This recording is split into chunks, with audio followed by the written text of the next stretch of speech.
தீர்மானம் அப்ளை பண்ணப்படுகிற 48 மணி நேரங்கள் 2 நாட்களுக்குள்ளாக காசாவில் இருக்கக்கூடிய அனைத்து பணைய கைதிகளையும் விடுதலை செய்ய வேண்டும். சில ஆண்டுகளுக்கு பிறகு இல்ல, பல ஆண்டுகளுக்கு பிறகு, இன்னொரு 20 வருஷம் 30 வருஷம் 40 வருஷம் கடந்து இன்னொரு 4 தலைமுறை போனதுக்கு பிறகு கூட இதை செஞ்சு தர மாட்டோங்கிறத தெளிவாக சொல்லியிருக்கிறாங்க.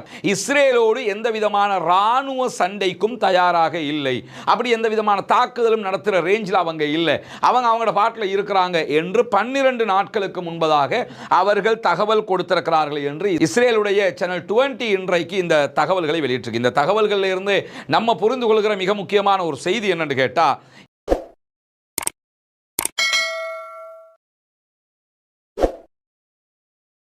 அன்பிற்கினிய சகோதர சகோதரிகளே, நம் அனைவர் மீதும் ஏக இறைவனுடைய அமைதியும் கருணையும் உண்டாகட்டுமாக என்கிற உயரிய பிரார்த்தனைகளோடு பாலஸ்தீனத்தினுடைய காசா பகுதிகளில் இஸ்ரேலிய ஆக்கிரமிப்பு ராணுவம் நடத்தி வரக்கூடிய தாக்குதல்கள் 723வது நாளாகவும் இன்றும் அகோரமாக நடத்தப்பட்டு வருகிறது. ஏன்னா தொடர்ந்து இந்த யுத்தத்தை நிறுத்த சொல்லி எத்தனை நாடுகள் கோரிக்கை வைத்தாலும் தன்னுடைய கர்வமும் அகங்காரமும் பதவி வெறியும் அப்பாவிகளை கொன்று குவிப்பதை விட்டும் நெதன்யாகுவை தடுக்கவில்லை.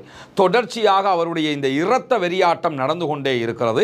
பாலஸ்தீன அப்பாவிகள் மீதான தாக்குதல்கள் கடந்த 24 மணி நேரங்களுக்குள்ளாக இதுவரைக்கும் 93 அப்பாவிகள் கொல்லப்பட்டிருக்கிறார்கள், ஷஹீதாகி இருக்கிறார். அதே நேரத்தில் 347 அப்பாவிகள் படுகாயம் அடைந்திருக்கிறார்கள் என்கிற செய்திகளோடு மருத்துவமனைகளில் மருந்துகள் இல்லை, எந்த விதமான வசதி வாய்ப்புகளும் இல்லை. அந்த அப்பாவிகள் உலகத்தில் யாரும் படாத கஷ்டங்களை தற்போதைய காலகட்டத்தில் பட்டு வருகிறார்கள். வல்ல ரஹ்மான் மாத்திரமே அவர்களை பாதுகாக்க வேண்டும் என்கிற பிரார்த்தனைகளோடு இன்றைக்கு அல் ஜசீரா ஒரு புகைப்படத்தை வெளியிட்டிருக்கிறது. இதுதான் அவர்கள் வெளியிட்டிருக்கக்கூடிய ஒரு முக்கியமான புகைப்படம். காசாவினுடைய தாலல் ஹவா பகுதிகளை நோக்கி இஸ்ரேலிய ஆக்கிரமிப்பு இராணுவத்தினுடைய டேங்கர்கள் முன்னேற்றம் கண்டு வருகிறது என்கிற செய்திகளைத்தான் அவர்கள் வெளியிட்டிருக்கிறார்கள். தாலல் ஹவா என்கிற பகுதிகள் பெரும்பாலும் பொதுமக்கள் நிறைந்திருக்கக்கூடிய ஒரு பகுதிகள். அந்த பகுதிகளில் அப்பாவி பொதுமக்களை நோக்கி அவர்களுடைய தாக்குதல்களை அவர்கள் அகோரமாக நடத்த ஆரம்பித்திருக்கக்கூடிய சூழல்களில் இன்றைய தினம் இஸ்ரேலிய வெளிநாட்டு விவகாரங்களுக்கான உளவு பிரிவாக இருக்கக்கூடிய மொசாத் ஒரு முக்கியமான அறிக்கையை வெளியிட்டிருக்கிறது. அந்த அறிக்கையில் என்ன குறிப்பிடப்பட்டிருக்கிறது என்று சொன்னால், அக்டோபர் 7 பாலஸ்தீனம் சார்பாக இஸ்ரேலிய ஆக்கிரமிப்பு அரசாங்கத்தின் மீதான தாக்குதல்கள் நடத்தப்பட்டிருந்தது. இந்த தாக்குதல்களுக்கு கிட்டத்தட்ட 12 நாட்களுக்கு முன்பதாக இஸ்ரேலிய ஆக்கிரமிப்பு அரசாங்கத்திடத்தில் மொசாது ஒரு ஃபைல் ஒப்படைக்கிறாங்க.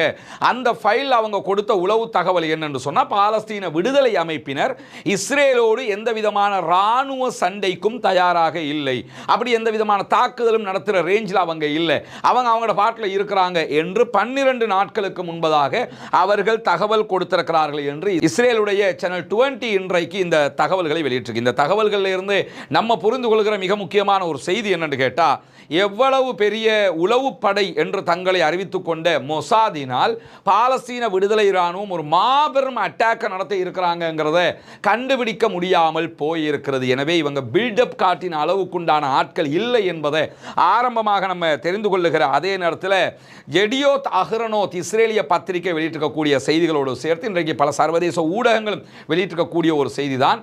இஸ்ரேலிய பிரதமர் பெஞ்சமின் நெதன்யாகு ஐநாவினுடைய அமர்வை தொடர்ந்து நாளைய தினம் அமெரிக்க அதிபர் டொனால்ட் ட்ரம்பை சந்தித்து பேச இருக்கிறார். அதனைத் தொடர்ந்து அவர் அர்ஜென்டினாவுக்கு ஒரு உத்தியோகபூர்வ விஜயத்தை மேற்கொள்ளவிருந்தார். அர்ஜென்டினாவில் மக்கள் எழுச்சி உச்சமாக இருக்கிறது. அர்ஜென்டினாவினுடைய அதிபர் ஐநாவினுடைய மன்றத்தினுடைய நிகழ்வுகளுக்கு பிறகு ஐநாவினுடைய வளாகத்திலே இஸ்ரேல் பிரதமர் பெஞ்சமின் நெதன்யாகுவை சந்திச்சு, தயவு செஞ்சு எங்க நாட்டு பக்கம் வந்துடாதப்பா, நீ வந்தனால எங்க நாடு கலப்ஸா போயிடும், அடுத்த வருஷம் ஆரம்பத்தில் தேர்தல் வேற வர இருக்குது, உங்களால் உலகம் முழுக்க பிரச்சனை, நீங்க எங்க நாட்டுக்குள்ள வந்துட்டீங்கன்னா எலெக்ஷன்ல நான் தோற்று போயிருவேன் சொல்லி எங்க நாட்டு பக்கம் வந்துடாத என்று சொல்லி நேரடியாகவே மூஞ்சில் அடிச்ச மாதிரி சொல்லிட்டாரு என்கிற செய்திகள் இன்றைக்கு வெளியாகி இருக்கிறது.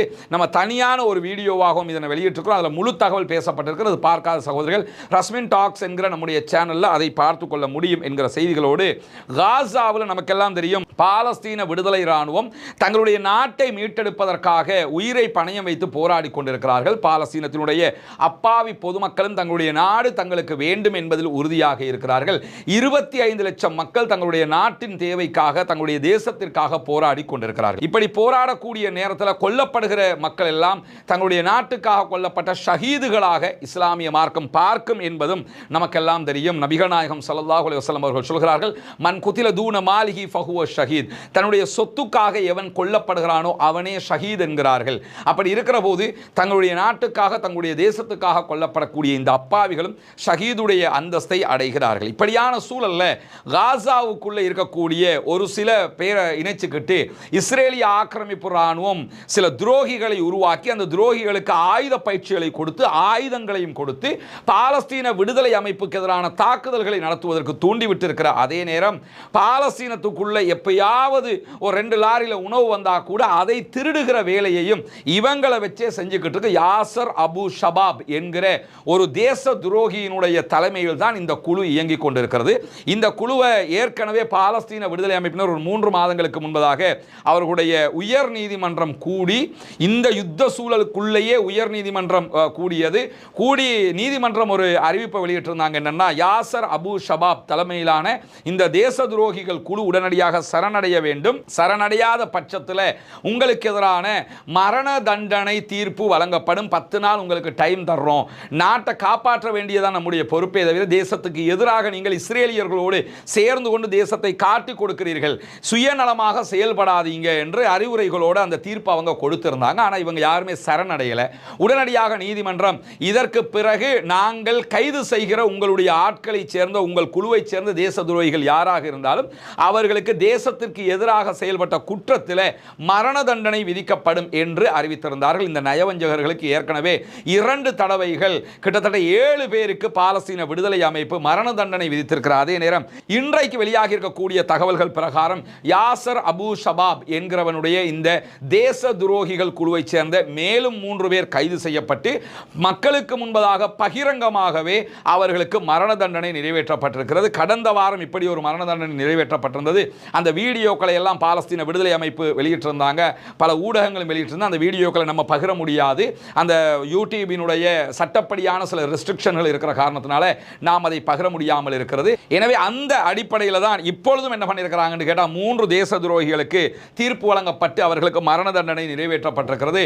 இவ்வளவு பெரிய யுத்தத்துக்கு மத்தியில் தங்களுடைய தேசத்தை எப்படியாவது பாதுகாக்க வேண்டும் என்பதற்காக இப்படியான நடவடிக்கைகளையும் அவர்கள் மேற்கொண்டு வருகிற அதே நேரத்தில் காசாவினுடைய யுத்தத்தை நிறுத்துவது தொடர்பாக அமெரிக்க அதிபர் டொனால்ட் ட்ரம்ப் ஒரு புதிய தீர்மானத்திற்கு வந்திருப்பதான செய்திகள் வெளியாகி கொண்டிருக்கிறது.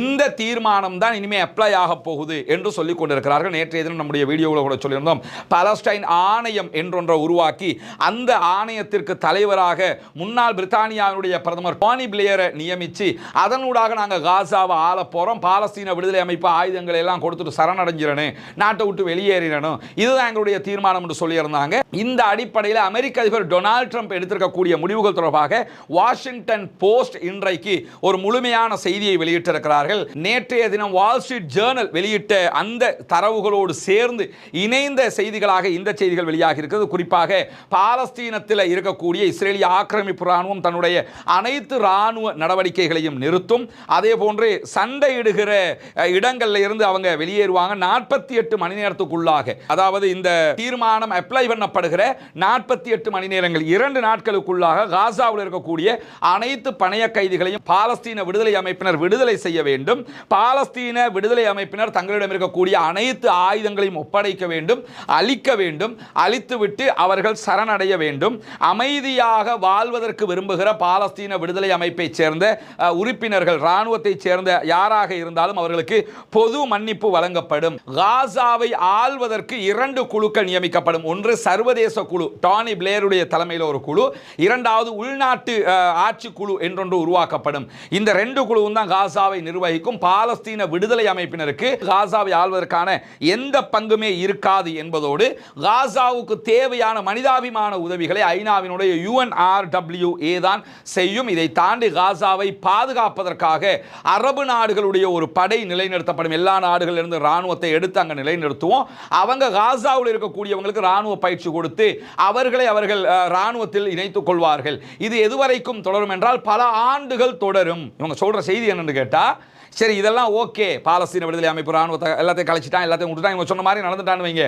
இந்த டானி பிளேர் எது வரைக்கும் காசாவை ஆளுவாருன்னா, காசாவுக்கு இப்போ சுதந்திரம் கிடைக்கிற வரைக்கும், காசாவை தனி நாடாக பாலஸ்தீனத்தை அங்கீகரிக்கிற வரைக்கும் இது தொடரும். சரி, எப்போ நீங்கள் பாலஸ்தீனத்தை தனி நாடாக அங்கீகரிப்பீங்கன்னா பல ஆண்டுகளுக்கு பிறகு இது நடைபெறும். சில ஆண்டுகளுக்கு பிறகு இல்லை, பல ஆண்டுகளுக்கு பிறகு, இன்னொரு 20 வருஷம் 30 வருஷம் 40 வருஷம் கடந்து இன்னொரு 4 தலைமுறை போனதுக்கு பிறகு கூட இதை செஞ்சு தர மாட்டோங்கிறத தெளிவாக சொல்லியிருக்கிறாங்க. தாமதிக்கப்படுகிற நீதி, மறுக்கப்படுகிற நீதி என்பதுதான் இந்த நீதித்துறையினுடைய யதார்த்தமாக இருக்கிற போது உங்களுக்கான சுதந்திர நாடு எப்ப கிடைக்கும்னா, எப்ப கிடைக்குமோ அப்ப கிடைக்கும். அது வரைக்கும் இவங்க தான் உங்களை ஆளுவாங்க. அதாவது நீங்க இஸ்ரேலுக்கு அடிமையாக இனிமே இருக்க தேவையில்ல, பிரித்தானியாவினுடைய டானி பிளேயருக்கு அடிமையாக இருங்க என்று இவர்கள் ஒரு ரூலை கொண்டு வந்திருக்கிறாங்க. இதுதான் டொனால்ட் ட்ரம்பினுடைய தீர்வு திட்டம் என்று முன்வைக்கப்பட்டிருக்கிறது. குறிப்பாக ஜெருசலம் போஸ்ட் வெளியிட்டிருக்கக்கூடிய ஒரு முக்கியமான செய்தியில் ட்ரம்பினுடைய முன்மொழிவை நெதன்யாகு கிக் அவுட் பண்ணுவாரு என்று இன்றைக்கு அவர்கள் செய்தி வெளியிட்டிருக்கிறார்கள்.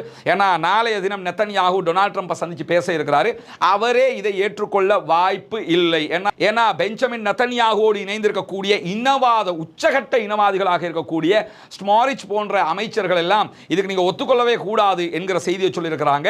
ஏன்னா அவங்கள பொறுத்தவரை அவங்க பதவியை பாதுகாத்துக்கணும், அதுக்காக நெதன்யாகுக்கு பெரிய அழுத்தத்தை கொடுக்குறாங்க. எனவே இதை பெஞ்சமின் நெதன்யாகு ஏற்றுக்கொள்ள மாட்டார் என்று ஜெருசலம் போஸ்ட் இன்றைக்கு செய்தி வெளியிட்டிருக்கிறார். அதே நேரம் பாலஸ்தீன விடுதலை அமைப்பினர் ஒரு சுமூகமான ஒரு அறிவிப்பை வெளியிட்டிருக்கிறார். அதில் அவங்க என்ன சொல்றாங்கன்னு கேட்டா, எங்களை பொறுத்தவரை இதுவரைக்கும் எங்களிடம் எந்த விதமான ப்ரொபோசலும் கையளிக்கப்படவில்லை.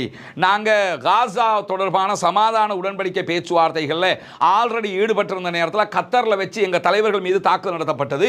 கத்தரில் இருந்து எங்கள் தலைவர்கள் மீது நடத்தப்பட்ட தாக்குதலுக்கு பிறகு எந்த ஒரு தரப்பும் சமாதான உடன்படிக்கை தொடர்பான எந்த விதமான ஆவணத்தையும் எங்க கிட்ட தரல அப்படின்னு திட்ட தெளிவாக சொல்றாங்க. ஆனா சற்று நேரத்துக்கு முன்பதாக கூட டொனால்ட் ட்ரம்ப் வந்து அவருடைய சோசியல் ட்ரூத் என்கிற சமூக வலைப்பக்கத்தில் வெளியிட்டிருக்கக்கூடிய தகவல்கள்ல வரலாற்றில் முதல் தடவையாக மத்திய கிழக்கிலே ஒரு நன்மை நடக்க போகிறது, நாங்க விரைவில் காசாவை வந்து சமாதானத்தை கொண்டு வர போறோம்ங்கிறதெல்லாம் அவர் பீற்றிக் கொள்கிற கதைகள் எல்லாம் அவர் எழுதுறாரு. ஆனா எழுதினாலும் பாலஸ்தீன விடுதலை அமைப்போடு அதை பற்றி எதுவுமே அவங்க பேசலைங்கிறத திட்ட தெளிவாக பாலஸ்தீன விடுதலை அமைப்பினர் வெளியிட்டிருப்பது மட்டுமல்லாமல், எங்களுடைய மக்களுடைய தேசிய உரிமைகளை பாதுகாப்பதற்காகவும் எங்களுடைய நாட்டினுடைய சுதந்திரத்தை பாதுகாப்பதற்காகவும் எந்த ஒரு திட்டத்தையும் நாங்கள் சுமூகமாக பரிசீலிக்க தயாராக இருக்கிறோம். நீங்க எதையாவது தந்தீங்கன்னா அது எங்க நாட்டை பாதுகாக்கிற விதமா இருக்குதா என்று நாங்கள் பரிசீலிப்பதற்கு தயாராக இருக்கிறோம் என்று பாலஸ்தீன விடுதலை அமைப்பினர் இன்றைக்கு தகவல் வெளியிட்டிருக்கக்கூடிய அதே நேரத்தில் இன்றைக்கு அமெரிக்காவினுடைய மத்திய கிழக்குக்கான தூதுவர்கள் ஒருவராக இருக்கக்கூடிய ஸ்டீவ் விட்காஃப் வெளியிட்டிருக்கக்கூடிய அறிவிப்பில் என்ன சொல்றாருன்னு கேட்டா, இந்த சமாதான முயற்சி, இந்த புதிய ப்ரொபோசல், ட்ரம்பினுடைய இந்த திட்டம்ங்கிறது கண்டிப்பாக இஸ்ரேலுக்கு ரொம்ப வலுவான, இஸ்ரேலுக்கு ஆதரவான திட்டமாக இருக்கும். சமாதானம்னா ரெண்டு தரப்புக்கும் ஏற்றதா இருக்கணும். ஆனால் எப்படி கொண்டு வர்றாங்கன்னா, இஸ்ரேலை எப்படி பாதுகாக்கிறது, இஸ்ரேல் சொல்றதை நாங்கள் கேட்குறோம் என்கிற விதமாக தான் நாங்கள் கொண்டு வந்திருக்கோம்னு அவரே வெளிப்படையாக சொல்றார். எனவே இது சாத்தியப்படுமா என்கிற கேள்விகள் இருக்கக்கூடிய சூழலில் இன்றைக்கு சிங்கப்பூர் ஒரு அறிவிப்பை வெளியிட்டிருக்க. சிங்கப்பூரை பொறுத்தவரை இதுவரைக்கும் பாலஸ்தீனத்தை தனி நாடாக சிங்கப்பூர் அங்கீகரிக்கலை. அப்படி இருக்கக்கூடிய நேரத்தில் லீ குவான் யூ உருவாக்கிய ஒரு நாடு, அந்த நாடு இன்றைக்கு ஒரு வித்தியாசமாக யாரும் எதிர்பார்க்காத ஒரு அறிவிப்பு அவங்க வெளியிட்டிருக்கிறாங்க. என்னன்னு கேட்டால், வெஸ்ட் பேங்க் மேற்கு கரை பகுதிகளில் பாலஸ்தீன மக்களுடைய இடங்களை எல்லாம் அபகரித்து இஸ்ரேலியர்களுக்கு கொடுக்கப்பட்டு கொண்டிருக்கிறது. இப்படி குடியேற்றங்களை கொண்டு வரக்கூடிய யாரெல்லாம் செட்லர்ஸ், யாரெல்லாம் அபகரித்து இடங்களை பிடிக்கிறாங்களோ அந்த குழுக்களுடைய தலைவர்களுக்கு சிங்கப்பூர் வருவதற்கான தடையை சிங்கப்பூர் கொண்டு வரும் என்கிற அறிவிப்பை விடுத்திருக்காங்க. சிங்கப்பூர் இதுவரைக்கும் வாய் திறக்கலை. ஆனால் தற்போது இன்டர்நேஷனலி ஏற்பட்டு வரக்கூடிய இந்த அழுத்தம்ங்கிறது மிகப்பெரிய ஒரு தாக்கத்தை சிங்கப்பூருக்கும் செலுத்தி இருக்கிறதுங்கிறது நமக்கு விளங்குது. அந்த அடிப்படையில் சிங்கப்பூர் இந்த தடையை வைத்திருக்கிறார். அதே நேரம் நமக்கு தெரியும், காசாவை நோக்கி ஃப்ரீடம் ஃப்ளோட்டிலா கூட்டணியினுடைய கப்பல்கள் வந்து கொண்டிருக்கிறது. இன்ஷா அல்லாஹ் இன்னும் ஒரு 3 அல்லது 4 நாட்களுக்குள்ளாக அவர்கள் காசா பகுதியை வந்தடைவார்கள் என்கிற செய்திகளுக்கு மத்தியில் இத்தாலியினுடைய கடற்படையின் 2 கப்பல்களும் அவர்களுக்கு பாதுகாப்பாக வந்து கொண்டிருக்கிறது. இஸ்ரேலுடைய மேஜர் ஜெனரல்கள் ஒருவராக இருக்கக்கூடிய இட்சாக் பிரிக் இன்றைக்கு ஒரு செய்தியை வெளியிட்டிருக்கிறார். இஸ்ரேலிய ராணுவத்தினுடைய மேஜர் ஜெனரல்கள் ஒருவராக இருக்கிறவர் இவர். அவர் என்ன சொல்றாருன்னா, இஸ்ரேல் ராணுவத்துக்குரிய மனிதவள பற்றாக்குறை உச்சமாக இருக்கிறது, நம்ம ஃபோர்ஸஸ் இல்லாமல் இருக்கிறோம், நிறைய பேர் யுத்தத்துக்கு வரமாட்டேங்கிறாங்க, நம்ம ராணுவம் சரிந்து விழுகிற நிலையில் இருக்குது. உடனடியாக பணைய கைதிகளை கொண்டு வர்ற விதமாக ஒரு சமாதானத்தை காசாவோட உண்டாக்கிக்கிட்டோம்னா மட்டும்தான் ராணுவத்தை நம்ம சேஃப்டி பண்ண முடியும். இல்லைன்னா நம்ம ராணுவம் சீரழிஞ்சு சின்னாபின்னமாக போயிடும் என்கிற ஒரு எச்சரிக்கையும் இன்றைக்கு இட்சாக் பிரிக் வெளியிட்டிருக்கக்கூடிய நிலையில் பாலஸ்தீன விடுதலை அமைப்பினர் இன்றைக்கு இஸ்ரேலிய கைதிகள் 2 பேருடனான தொடர்புகளை நாங்கள் இழந்திருக்கிறோம் என்கிற செய்திகளை வெளியிட்டிருக்கிறார்கள். ஏன்னா காசாவில் சாஃப்ரா அதே போன்று தாலல் ஹவா பகுதிகளில் இன்றைக்கு உச்சகட்ட தாக்குதல்களை இஸ்ரேலிய ஆக்கிரமிப்பு ராணுவம் நடத்தி கொண்டிருக்கிற இந்த புகைப்படம் கூட அந்த தாக்குதல்களுக்கான தயாரிப்புக்கான புகைப்படம் என்பதை நம்ம ஆரம்பத்திலே சொல்லியிருந்தோம். இந்த தாலல் ஹவா பகுதியில் நடத்தப்படக்கூடிய தாக்குதல்கள் காரணமாக இஸ்ரேலில் இருந்து பணைய கைதிகளாக பாலஸ்தீன விடுதலை அமைப்பினர் பிடித்து வைத்திருக்கக்கூடிய ஓம்ரி மெரான் அதே போன்று மத்தன் இங்கிரஸ் ஆகிய 2 பேருடைய தொடர்பையும் நாங்கள் இழந்திருக்கிறோம். ஏன்னா நிறைய அட்டாக் நடக்கிறதுனால அவங்க இருந்த இடத்துல எல்லாம் குண்டு தாக்குதல் நடத்தப்பட்டிருக்குது. அதனால அவங்க உயிரோடு இருக்கிறாங்களா இல்லையா எங்க இருக்கிறாங்கிறது எங்களுக்கு தெரியல. ஒரு 24 ஹவர்ஸுக்காவது இந்த தாக்குதல்களை நீங்கள் நிறுத்தினால் மட்டும்தான் உங்களுடைய 2 பேரை எங்களால் காப்பாற்ற முடியும். ஒன்றோ உயிரோடு அவங்களை மீட்டெடுக்க முடியும், இல்லைன்னு சொன்னால் பணத்தையாவது எங்களுக்கு தூக்கி எடுக்க முடியும். தொடர்ந்து நீங்கள் உங்கள் ஆக்களை அழிக்கத்தான் விரும்புறீங்கன்னு சொல்லி சொன்னால் தாராளமாக நீங்கள் தாக்குதல் நடத்திக்கிறீங்க. உங்கள் ஆக்களை பாதுகாக்கணும்னா 24 ஹவர்ஸுக்கு நீங்கள் யுத்தத்தை அந்த பகுதியில் அட்டாக்கை நிறுத்துங்க என்று சொல்லி இன்றைக்கு பாலஸ்தீன விடுதலை அமைப்பினர் குறிப்பிட்டிருப்பதோடு சேர்த்து தாலல் ஹவா பகுதிகளில் இன்றைக்கு இஸ்ரேலிய ஆக்கிரமிப்பு ராணுவத்தினுடைய மர்காவா டேங்குகள் அதே போன்று அவருடைய படைப்பிரிவை முன்னோக்கி தாக்குதல்களை உச்சமாக தாங்கள் நடத்தி வருகிற அதே நேரத்தில் ஒரு வீட்டுக்குள்ளே இருந்த இஸ்ரேலிய ஆக்கிரமிப்பு ராணுவத்தினுடைய ஒரு பெட்டாலியன் மொத்தமாக அழிக்கப்பட்டிருக்கிறது. அவர்களைச் சேர்ந்த பல பேரும் கொல்லப்பட்டிருக்கிறார்கள் என்கிற செய்திகளையும் தாலல் ஹவா பகுதிகளில் ஸ்னைப்பர் அட்டாக் தொடர்ந்து பாலஸ்தீன விடுதலை அமைப்பினரால் நடத்தப்பட்டு வருகிறது என்கிற தகவல்களையும் இன்றைக்கு பாலஸ்தீன விடுதலை அமைப்பினர் வெளியிட்டிருக்கக்கூடிய செய்தியை நம்ம பார்க்க முடியும். எனவே பாலஸ்தீன விடுதலை அமைப்பினர் தொடர்ந்து இஸ்ரேலிய ஆக்கிரமிப்பு ராணுவத்திற்கு எதிரான உச்சகட்ட தாக்குதல்களை நடத்தி வருகிறார்கள். இதுதான் இன்றைக்கு வெளியாகி இருக்கக்கூடிய மிக முக்கியமான செய்திகளுடைய தொகுப்பாக இருக்கிறது. பாலஸ்தீனம் வெற்றி பெற வேண்டும், பாலஸ்தீனம் சுதந்திரம் அடைய வேண்டும், பாலஸ்தீன மக்களும் நம்மை போன்று நிம்மதியானவர்களாக மாற வேண்டும், வாழ வேண்டும் என்கிற உயரிய பிரார்த்தனைகளோடு பாலஸ்தீன அப்பாவிகளுக்காக பிரார்த்திக்கிறார். அதே நேரம் இஸ்ரேலிய ஆக்கிரமிப்பு ராணுவத்திற்கு தொடர்ந்தும் கொண்டு நாசிலாவை ஓத மறந்து விடாதீர்கள் நண்பர்களே.